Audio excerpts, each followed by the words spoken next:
Bakas ang pinsalang iniwan ng Bagyong Uwan sa paghambalos nito sa norte. Sa Cagayan, mga trosong tinangay ng umapaw na ilog ang sumira sa mga bahay. May report si June Veneracion. Taas po kami ng bubong. Napilitang manatili sa bubong ng kanilang bahay ang mga residenteng ito.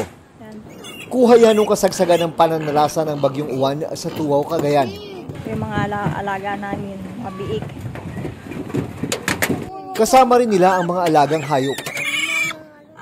Mabilis na bumaha sa bayan bunsod ng pag-apaw ng Chico River. Abot hanggang dibdib ang tubig sa ilang lugar.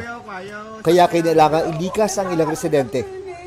Ito na yung pinakamalakas na bagyo na naranasan namin dito. Ang mga gamit sa bahay, basa lahat, walang nailigtas, sir.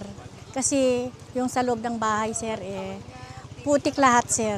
Sa barangay Barangkwag, bakas pa ang dilubyo sa paghupa ng baha. Kasabay ng pagragasa ng tubig, ang mga tinangay na troso na sumira sa maraming bahay. Paano na kami magsisimula?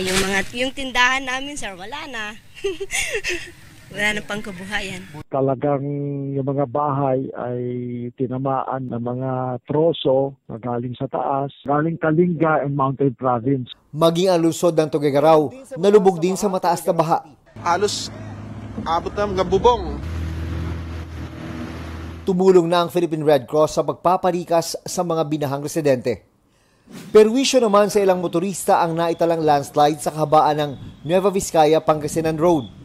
Humambalang doon ang mga malalaking bato. Sa ngayon, mga motor pa lang ang pinapayagang dumaan. Sa Dagupan City, Pangasinan, storm surge o daluyong ang nagpatumba sa ilang bahay sa barangay Bonuan, Giset. Hindi namin akalain na ganyan mangyari.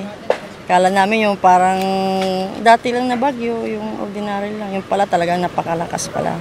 Pati mga resort cottages at mga bangka nasira. Sa kaparehong barangay, isang heavy equipment naman na nabagsakan ng bakal na commercial signage. Dahil yan sa malakas na hanging dala ng bagyo. Kahit sa bayan ng Kalasyaw, kabi-kabila ang mga nawasak. Tuklap ang mga bubong ng mga bahay dahil sa malakas na hangin. Sana po matulungan po kami kasi wala po kaming sapat na pampaayos. June Veneracion, nagbabalita para sa GMA Integrated News.